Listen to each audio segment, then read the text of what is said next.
Hello again everyone and welcome back to the Underground. This is the Intel update for July 20th through the 26th of 2025. Continuing the trend of the past few years, it has been once again a very busy week, but unfortunately this week a lot of these issues I would much rather ignore have to do with national security, so I kind of have to pay attention to it, and as much as I really hesitate to do so, I would encourage everyone to pay a little bit more attention to this stuff this week because the potential for this to get out of hand is rather high. Of course, I am referring to mostly the data breach regarding the T app here in the United States, which we'll unfortunately have to get into in a moment. Also, the Epstein scandal in Washington, D.C. continues to develop, so we'll have to cover that a little bit as well. Our friends across the pond have had a similar rough go of it this week with the Online Safety Act causing a ruckus, and mostly because the Great British Firewall is now online. And of course, we have another war to follow in Southeast Asia, this time between Cambodia and Thailand, and that war is heating up. So without further ado, let's go ahead and start digging into the rather unfortunate story this week, which is the T app data breach. Occasionally I'll stumble across some information that I really wish that I did not learn or know or figure out, and this is most certainly one of those cases. So what is the T app and what is this data breach all about? Well, this app was created solely for the purpose of allowing women to register for an account, mostly with just the goal of talking about men that they know and or were trying to date. This was mostly created and billed and advertised as a dating app, but it was most certainly not so. The name of the app itself kind of gives it away. Unfortunately, I've learned that the term T is a modern-day slang synonym for the word gossip, so that should tell you basically what this app was designed to do from the ground up.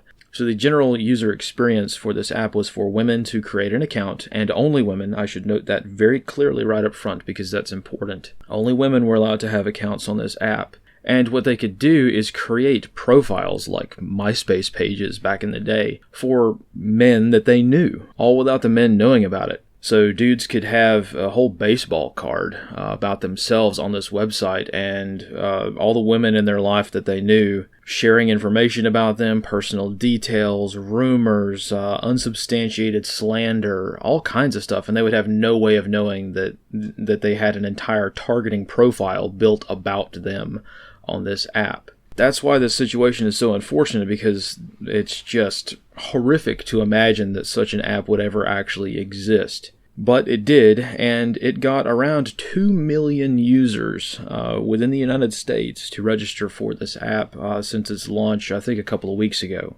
So this rapidly became the #1 downloaded app in the United States for a brief period of time there before the leak. Fast forward to a couple of days ago where a random user on 4chan discovered that this app was mostly written by AI, and it was written very poorly at that. And, most importantly, every single bit of data, every single line of code for this entire app and ecosystem was stored on a storage bucket that was publicly accessible by anyone on the internet. All you had to do was have the URL, and you could have accessed the entire website and the entire app. And that's exactly what someone did, because quite a few people rapidly ripped all of the content from this website and found just how big of a privacy nightmare this situation was.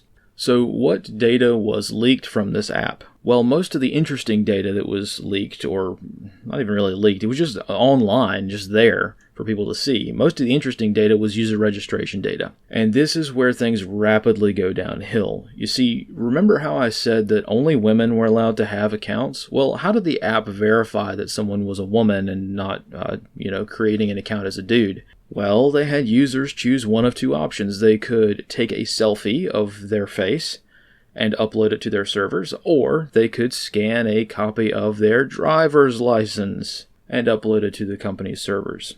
So all of that data was leaked, and as if that was not bad enough, in 2025, it turns out that many people still do not understand that when they take a photo with their smartphone, with their location data turned on, their smartphone will embed in the metadata of that photo their GPS location, and it turns out it's pretty precise most of the time. people have gotten a little bit too comfortable with places like social media, like Twitter, Instagram, Facebook, whatever everyone's using nowadays, because most social media websites will strip the EXIF data from a photo that you upload. So if you wanted to post a photograph to Instagram, that user's phone is still reporting your GPS location to Instagram. It's just that Instagram is taking the extra step to remove that private data from your photo on your behalf before they post it to your account. Most people, for some reason, seem to not understand that this goes on. But when you're using a rather poorly coded app that was probably either written in Tel Aviv or Mumbai, they did not strip any of this data. So the raw photos that these people took to register an account to prove that they were indeed female and not male, all of that private data was still attached to the image. And it's even worse for people who took a photo of their driver's license, because if they took a photo of their driver's license, that image itself would have a GPS location and their driver's license would have their mailing address. So then you could cross-reference the address that was on the driver's license with the GPS coordinate and see if they matched, right? So now we're starting to see why this may have been a pretty big deal here. But we'll get back to that in a minute because the GPS stuff is pretty interesting. However, that was not the only thing that was leaked. As if it could not get any worse, it got worse because people noticed that not only were these photos of registrations online, but more or less the code for the app itself was online, which means that every single thing, every single user posted is now on the internet, public. So if someone said a rumor about someone or tried to make some kind of unsubstantiated claim about a man that they knew, that information is now all over the internet. Private messages, comments, posts,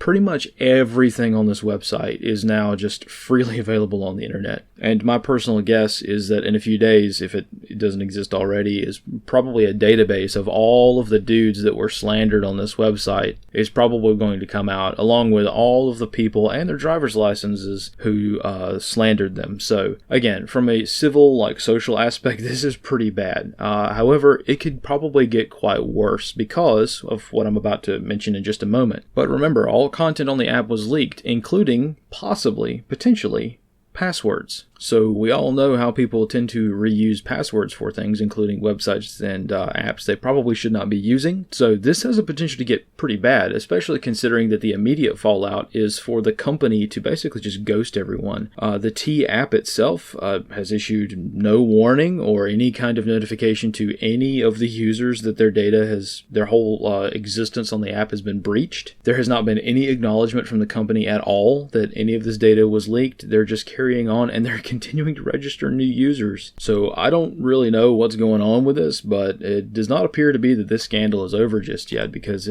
there's been no real effort to change anything. I don't even know if the owners of this app are still around. They may have just dropped it and left, to be honest. So it's hard to say exactly what's going on. It looks like the company just kind of walked away. The developers of this just kind of left it. As we can imagine, that's probably a fairly high likelihood considering the very large lawsuits that are going to result from this. But that's still all a social thing. So, it's interesting. It's kind of fascinating, but it's not really why is it worth talking about? Well, I think it's worth talking about because of the national security concerns. A lot of people signed up for this app from inside their offices on military bases, legislative buildings, government facilities, all around the United States. So very sensitive sites in some cases. People were signing up for this app because they were bored and on their phone at work. And when people are bored and on their phone at work, they submit selfies and boom, there you go. Now you're geotagged. I haven't seen how many, but a few people, I don't know how many, but at least a few people signed up for this app using a photograph of their military ID, which, in case you didn't know, is a huge no-no. That's not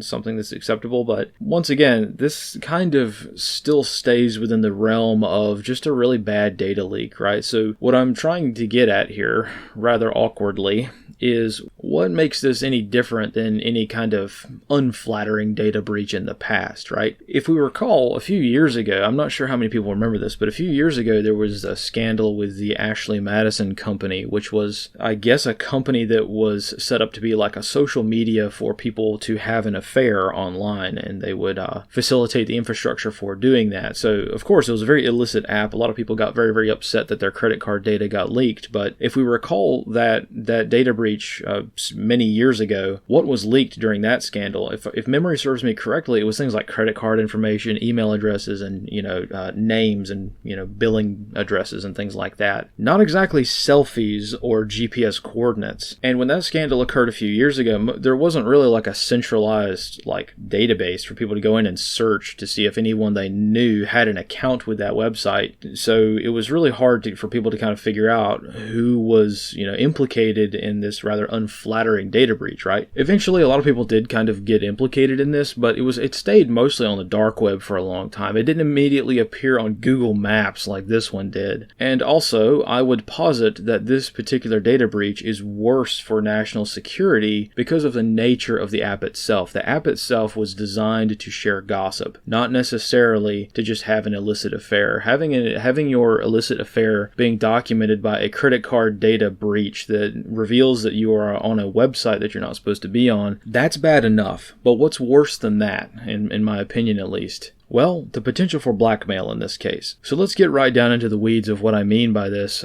mostly because I'm already down here in the weeds and I'm dragging you guys down here with me because it's pretty rough.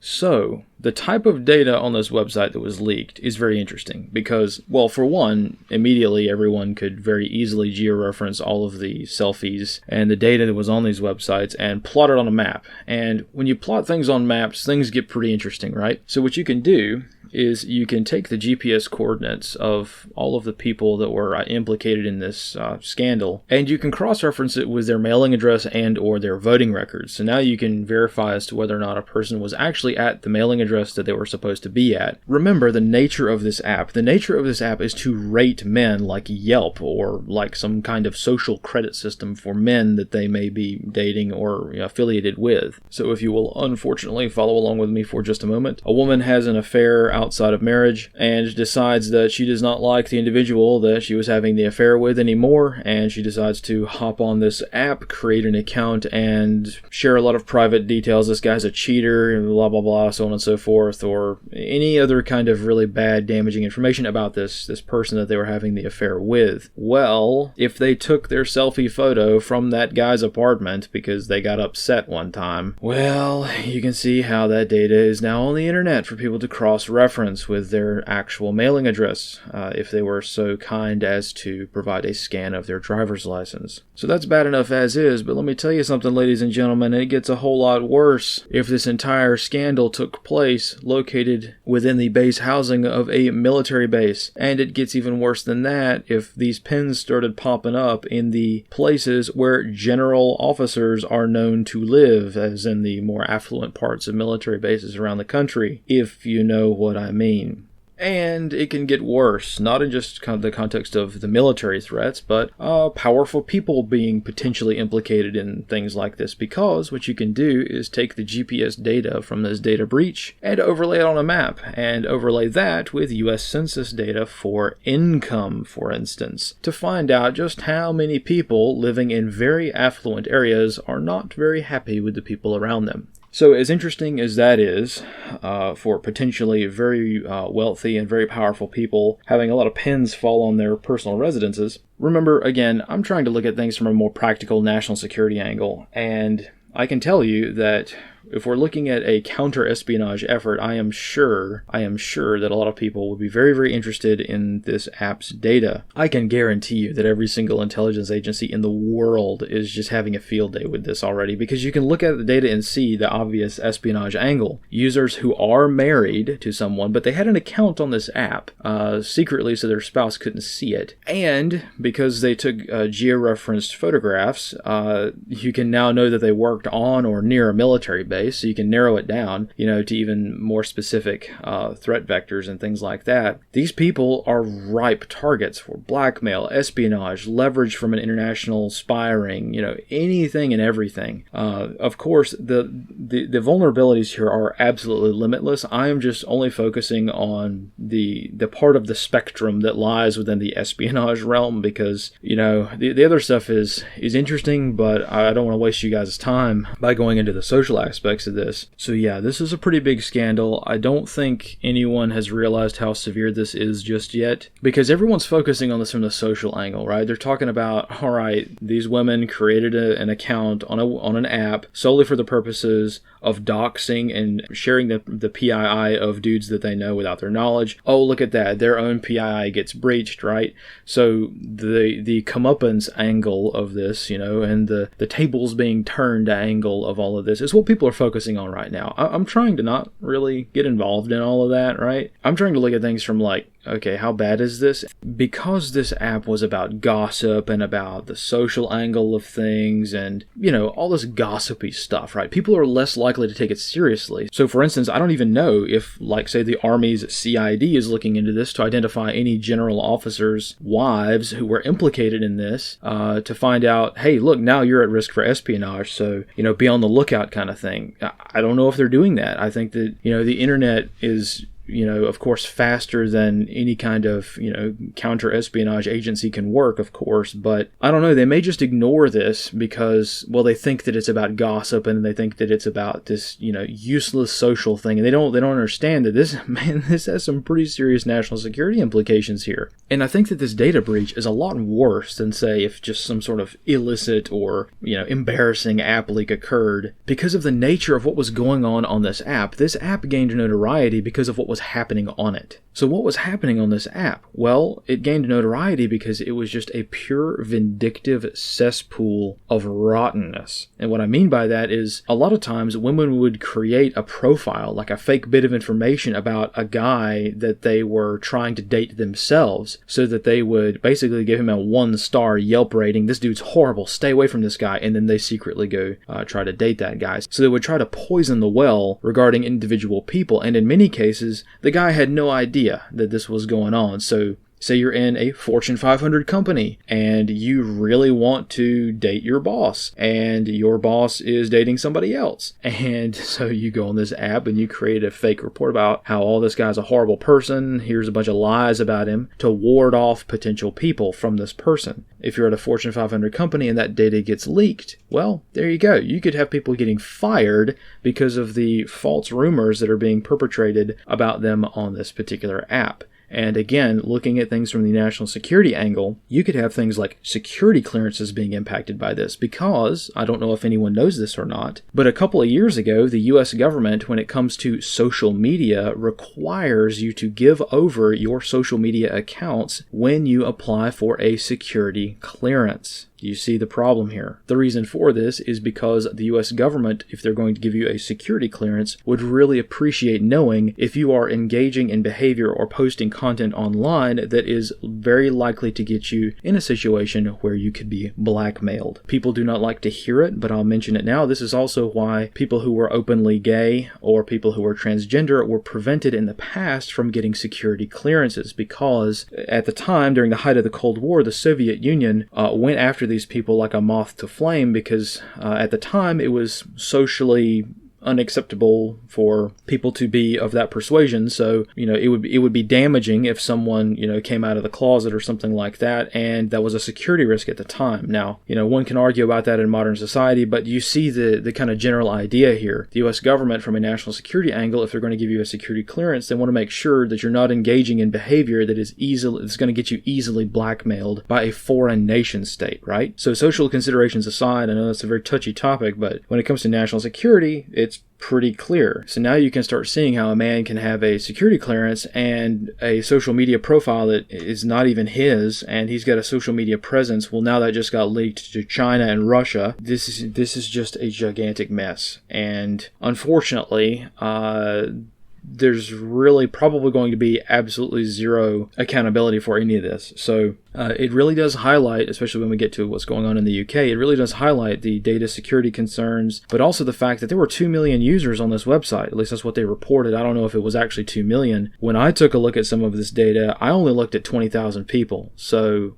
This is what the map looks like with 20,000. Can you imagine what 2 million looks like? You know, that's a lot. That's a pretty big number of people. And I just feel that because this people are going to look at this and they're going to think, it's just about a gossip thing, some kind of internet weird 4chan thing, not worth looking at. No, I'm telling you, look at it. Like, look into this, you know, and I don't think the agencies are going to do it. There's a lot of threat vectors out there now, and like I wrote in The Wire, in 2 or 3 days, when this whole thing gets forgotten about and everybody kind of moves on and there's some other new horrific thing in the news cycle, people are going to forget about this. But you know who doesn't forget about this? The national intelligence agencies of pretty much every country on earth who are going to look to exploit this. So just when this exits the news cycle, is my bet is when a lot of this data is going to be exploited, and a lot of espionage potential is increased. So sorry for spending so much time talking about this one today. I didn't want to talk about it at all, but when I started looking at it through the lens of national security, I started realizing, oh dear, this is a very big deal. And most importantly, it's worth spending so much time on because it's not just a data breach. It's a data breach that falls right there in that sweet spot where people are not going to care about it. So that's why I think it's worth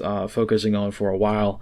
And I think it's going to be very interesting to see what information comes from the data that was leaked, especially when it comes to what people were saying about people on the app. For instance, I haven't verified it for myself, but I found claims that one user was identified as being an HR manager at a very large company and was actually posting negative social credit reviews about all of the men that she had interviewed for particular jobs and exactly why she had fired them, or not fired them, but refused to hire them. So, you know, you see how this is a kind of a big deal when it comes to everything from national security to the economy to the workplace. And oh man, it is just a nightmare that I really, really, really wish I didn't have to care about so much. But anyway, let's get off of that and let's talk about something equally concerning, which is our friends across the pond. Our friends in the United Kingdom have had a rather rough week because the Online Safety Act went into effect a couple of days ago, and the average British person discovered exactly what that law was all about when they tried to visit any website in the United Kingdom. So the Online Safety Act was a rather controversial piece of legislation that was pushed through the British government, and essentially it was originally advertised as a way of preventing youth from accessing adult content. It turns out that this law also applies to pretty much any website that hosts content, and the impact of this law, which is dripping with irony, is that pretty much every website in the United Kingdom is now required to make users submit a selfie and or a photograph of their state-issued government identification.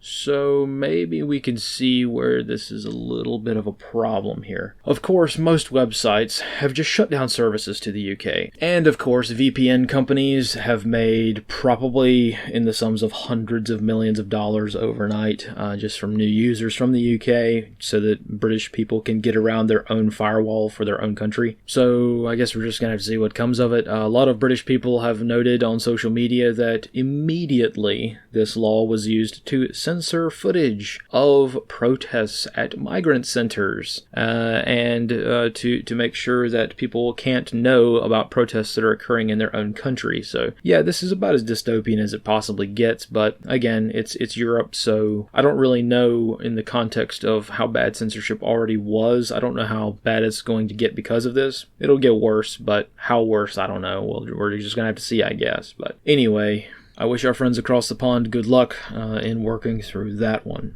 So that's pretty much all I have for today. Before we roll up with the intercepted GhostNet reports, I did want to mention that I am aware of the large-scale war that is rapidly getting underway in Cambodia and Thailand. I'm going to have to get some more information on that. I've not built a map yet, and I have not started plotting all of the information on it. However, this has become a much larger thing than just a border clash. This is a legitimate war between Cambodia and Thailand. Again, something that not a lot of people tend to care about so much. However, the Thai nation Navy is now involved, so this is becoming more of a regional thing and not just a border clash. So please give me some time to do a little bit more research, and I'll hopefully on Monday have the ability to get a little bit more fidelity on what's going on there, because I'm no expert in Southeast Asia. I have a very primitive knowledge of the region, so I'm going to have to get up to speed over the weekend here, and we'll have to see how this goes. But more information to come on that on Monday. But as far as GhostNet reports for this week, it was a good net this week. A lot of people exchanging information. A lot of good details were shared. The Starlink outage occurred shortly before the GhostNet window, so I had my radio up and running, and a lot of people were sending messages about the Starlink outage, which is fantastic. That's one of the main reasons for HF radio,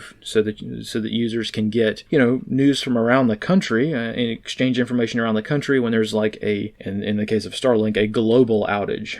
So that was quite handy, a very good use for that sort of thing. But yeah, it's coming along very well. It's working fantastically, and I hope to have some ways of clarifying things and smoothing out the GhostNet guide here in just a bit, but more to come on that later. So that's pretty much all I have for today. Here are the sources as usual. Thank you guys all for sticking with me through this rather unfortunate news week, and hopefully next week we can get some more fidelity on exactly what's going on in places like Southeast Asia, as well as the latest developments for the Epstein scandal, which I forgot to make a slide on. But anyway, things keep changing by the minute with regards to the Epstein scandal in Washington, D.C., and I guess we're just going to have to wait for things to settle down a little bit before we figure out exactly what's going on, because things are flip-flopping way too quickly for anyone to really make any kind of risk assessment based off of that information. So hopefully by Monday we'll have some more fidelity on what's going on, and we'll just kind of work it then. So thank you guys all for sticking with me. Thank you for all of your support, and I will see you next time.